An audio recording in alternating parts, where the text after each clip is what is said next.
नमस्कार,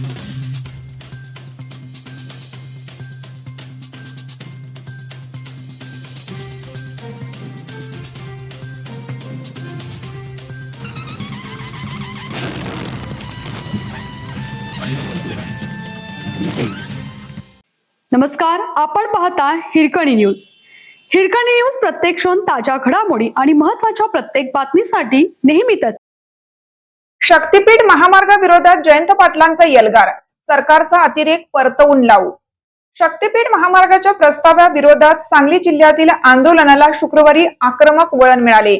सांगली जिल्हाधिकारी कार्यालयावर काढण्यात आलेल्या विराट मोर्चात राष्ट्रवादी काँग्रेस शरदचंद्र पवार पक्षाचे ज्येष्ठ नेते जयंत पाटील यांनी सरकारवर जोरदार निशाणा साधला. शक्तीपीठ महामार्गासाठी होणाऱ्या भूसंपादनाला आणि मोजणीला विरोध करत सरकारने या प्रकल्पाबाबत पुनर्विचार करावा अशी मागणी त्यांनी केली.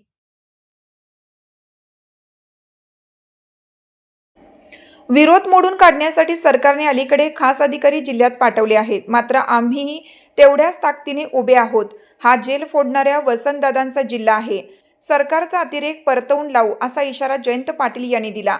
शक्तीपीठ महामार्गाच्या विरोधातील लढ्याला क्रांतिसिंह नाना पाटील यांच्या नावाने सुरुवात केल्याचेही त्यांनी सांगितले.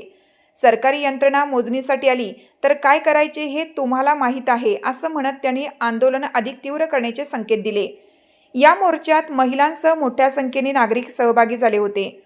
काँग्रेसचे विधान परिषदेचे गटनेते आमदार सतेज पाटील, स्वाभिमानी शेतकरी संघटनेचे अध्यक्ष राजू शेट्टी आणि रासपचे नेते महादेव जानकर यांच्यासह विविध नेते आणि कार्यकर्ते मोर्चात सहभागी झाले. जयंत पाटील यांनी राज्य सरकारच्या आर्थिक धोरणावरही टीका केली.